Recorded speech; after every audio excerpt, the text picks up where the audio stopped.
দিদি, আমার ঘরটা ঝাড় দাওনি? হ্যাঁ, এই তো দিয়ে এলাম।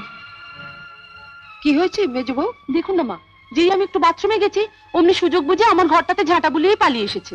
ছি ছি ছি, এ খুব অন্যায়। কিন্তু আমি তো ভালো করে, আমি কি মিথ্যে বলছি? লতু, তুমি দেখবে চলো, ওটাকে কি ঝাঁট দেওয়া বলে? আমাকে দেখাতে হবে না, আমি জানি।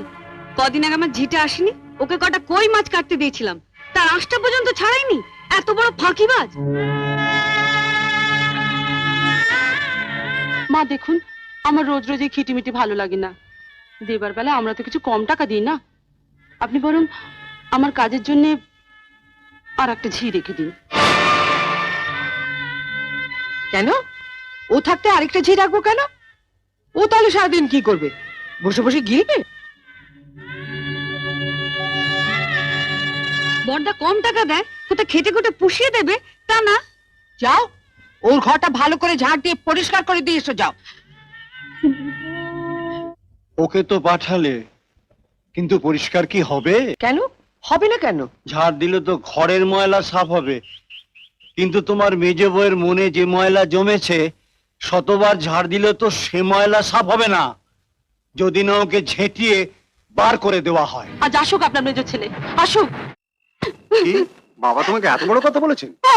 বলেছি তো, আমি আর এ বাড়িতে একদিনও থাকবো না যদি তুমি ওর একটা বিহিত না করো। চলো তো, চলো আমি দেখছি, চলো।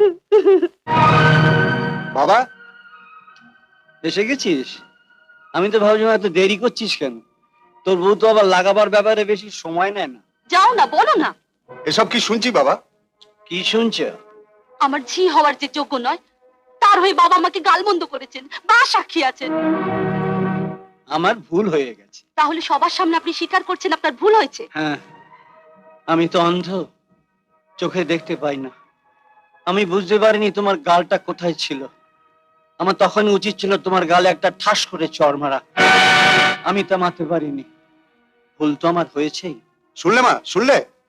তুমি কি গো, ওর সামনেই তুমি ওর বউকে গালমন্দ করছো? নিজে চাকরি বাকরি করো না, ও টাকা দিচ্ছে বলেই তো সংসার চলছে। চাকরি করি না, ভাবছি ব্যবসা করব। ব্যবসা?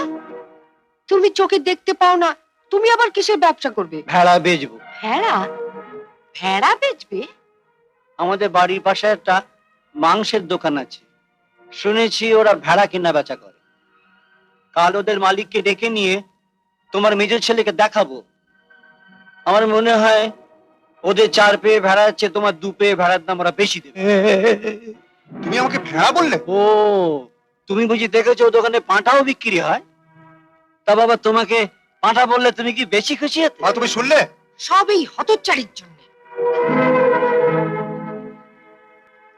আচ্ছা যাও, আজকাল কলকাতায় ওই ভেড়ার দাম বেশি না পাঁঠার দাম বেশি? তুই থাম, তুই আবার এর মধ্যে কথা বলিস কেন? না, আমার আবার দয়ার শরীর তো, কারো দুঃখ আমি দেখতে পারি না। তো ওই ভেড়া পাঁঠার দাম জিজ্ঞেস করে যেটার দাম বেশি হতো সেটা ওকে বললেই পারতেন। যার বউ ঝামেলা পাকিয়েছে তার সঙ্গে গিয়ে